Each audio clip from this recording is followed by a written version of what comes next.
दोस्तों finite and infinite set की बात करते हैं। क्या होता है ये कंसेप्ट, इसको समझ लेते हैं।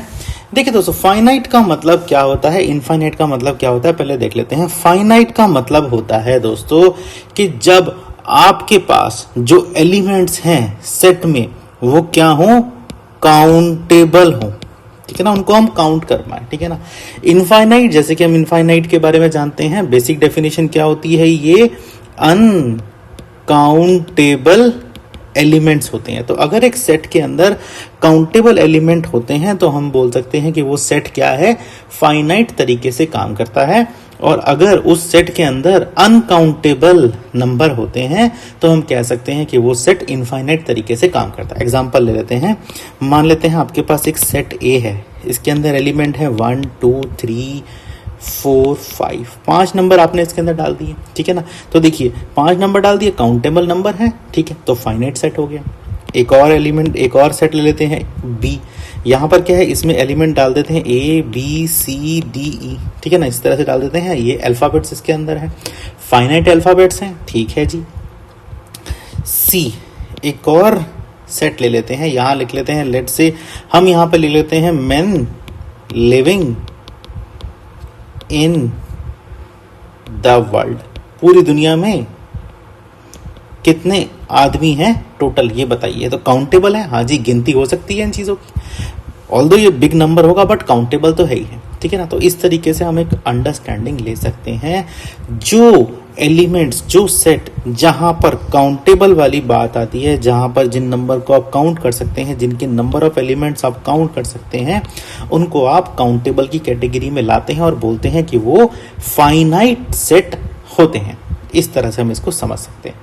तो अगर आप इसी तरह से देखें तो अनकाउंटेबल की डेफिनेशन के हिसाब से चलते हैं। यहाँ पर अगर हम मान लेते हैं एक सेट लेते हैं, ठीक है, एक्स एक सेट लेते हैं, इस सेट के अंदर हम बोल देते हैं 1 2 3 4 और ऐसे ऐसे एंड में डॉट बना देते हैं। तो इसका मतलब क्या है, ये जो डॉट यहाँ पर बन रहे हैं ना, ये बताता है कि नंबर जो है आगे चलते चले जा रहे हैं, मतलब नंबर इन्फिनिटी तक जाएंगे। इसका मतलब ये इनफाइनाइट सेट की इंडिकेशन दे रहा है। और अगर हम बोलें इसको इस तरह से लिखें, X equal to set of natural numbers.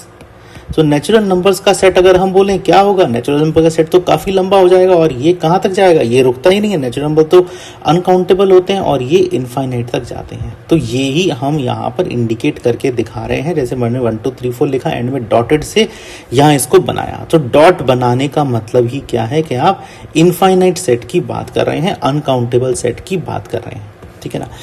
अब और एक अंडरस्टैंडिंग ले लेते हैं। मान लेते हैं फाइनाइट सेट में आप आते हैं, तो फाइनाइट सेट में मान लेते हैं आपके पास एक सेट है, इसमें दो आपके पास यहाँ पर सेट है ए और एक है यहाँ पर सेट बी, ठीक है, ये यूनिवर्सल है यू, ठीक है।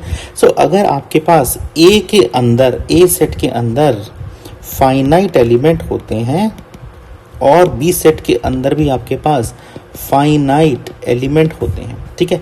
तो इसका मतलब ए यूनियन बी भी आपके पास क्या होगा, फाइनाइट एलिमेंट्स होंगे, एलिमेंट्स होंगे। ये आप एक अंडरस्टैंडिंग ले लीजिए।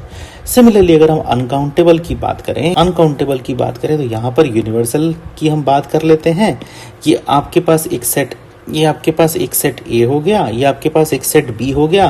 अच्छा, ए सेट कैसा है, इसका नेचर देख लेते हैं, और बी सेट कैसा है। ए है, मान लेते हैं आपके पास इनफाइनाइट, ठीक है, बी भी आपके पास इनफाइनाइट है।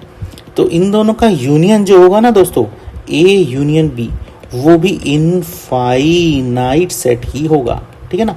सो ये एक टर्मिनोलॉजी ली जाती है, इस तरह डायग्रामेटिकली व्यू में बनाया जाता है। ये एक लॉजिकल अंडरस्टैंडिंग है कि हम किस तरह के एलिमेंट सेट में डाल रहे हैं। तो मैंने यहाँ पे लिख दिया, इस वाले केस में, अनकाउंटेबल के केस में इनफाइनाइट नंबर ऑफ एलिमेंट है ए और बी के अंदर, और फाइनाइट वाले केस में फाइनाइट एलिमेंट है ए और बी के अंदर। सो इस तरह से हम एक अंडरस्टैंडिंग छोटी सी यहाँ पर बना सकते हैं। प्रैक्टिकल लाइफ से देखें तो कुछ एग्जांपल हमें फाइनाइट सेट के अगर हम देखें, मान लेते हैं मैं W एक फाइनाइट सेट बोलता हूँ, ठीक है। तो यहाँ लिख देते हैं set of days in the week. भाई एक वीक में कितने डेज होते हैं उसका एलिमेंट बना लीजिए। W इज इक्वल टू क्या होगा, मंडे होता है, Tuesday, Wednesday, Thursday, Friday, Saturday, Sunday, इस तरह से बना सकते हैं। तो यहाँ पर इस तरह से अंडरस्टैंडिंग बन जाएगी। ठीक है, यहाँ पर मैंने आपको प्रैक्टिकल एग्जांपल बता दिया नेचुरल नंबर का किस तरह से हम लेके चलते हैं।